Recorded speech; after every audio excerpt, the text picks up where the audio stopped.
Hi, நீங்கள் பிகைனரா? உங்களுக்காக தான் இந்த வீடியோ. நன்மிகாரி கிரியேஷன்ஸ்லேருந்து நான் உங்களுக்கு பானு. ட்ரேசிங் இல்லாமல் ஆரி ஒர்க் எப்படி பண்ணுறது? என்னங்க எனக்கு ஒன்றுமே புரியல. எஸ், பிகைனர்ஸாக இருக்கிறவங்களுக்கு ரொம்பவே சிரமப்படுற விஷயம் வந்து ட்ரேசிங் தான். ட்ரேசிங்கே இல்லாமல் ஒரு நீட்டான ஒரு டிசைன் வந்து எப்படி பண்ணலாம் அப்படின்னு சொல்லி இன்றைக்கி பார்ப்போம். ஃபஸ்ட்டு வந்து செயின் ஸ்டிச் மட்டும் போட்டு கம்ப்ளீட் பண்ணியாச்சு.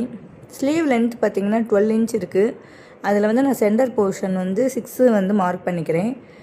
எப்போவுமே வந்து இந்த மாதிரி எந்த ஒரு டிசைன்ஸ் நீங்கள் வந்து ஆரம்பிக்கிறீங்க அப்படின்னாலும் சென்ட்ரு வந்து கண்டிப்பாக வந்து நீங்கள் நோட் பண்ணி வச்சுக்கணும். சென்ட்ரு பாயிண்ட்லேருந்து நீங்கள் பண்ணுறது தான் ஒவ்வொரு தடவையுமே நல்லா நீட்டாக வரும். நெக்ஸ்ட்டு வந்து பார்த்திங்கன்னா 6 அந்த சென்ட்ரு பாயிண்டில் இருந்து சென்ட்ரு பாயிண்ட் வந்து பார்த்திங்கன்னா செயின் ஸ்டிச்சை ஒட்டி வைக்கக்கூடாது, கொஞ்சம் தள்ளி வைக்கணும். ஒரு 1/4 இன்ச்சு கேப்பில் தள்ளி வைக்கணும். இதில் இருந்து ஒவ்வொரு இன்ச்சாக வந்து மார்க் பண்ணிக்கிறேன்.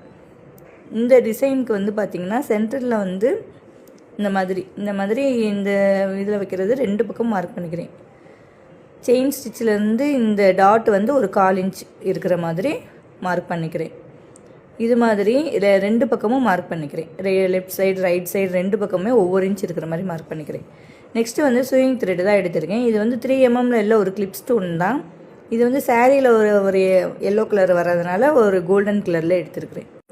இதை வந்து சென்டரில் நம்ம வந்து டாட் போடணும்ல, அதில் ஃபுல்லாகவே ஸ்டிச் பண்ணி முடிச்சிடணும். இது வந்து பார்ட் 1 வீடியோ தான். பார்ட் 2 வீடியோ நாளைக்கு போடுறேன். Bye bye.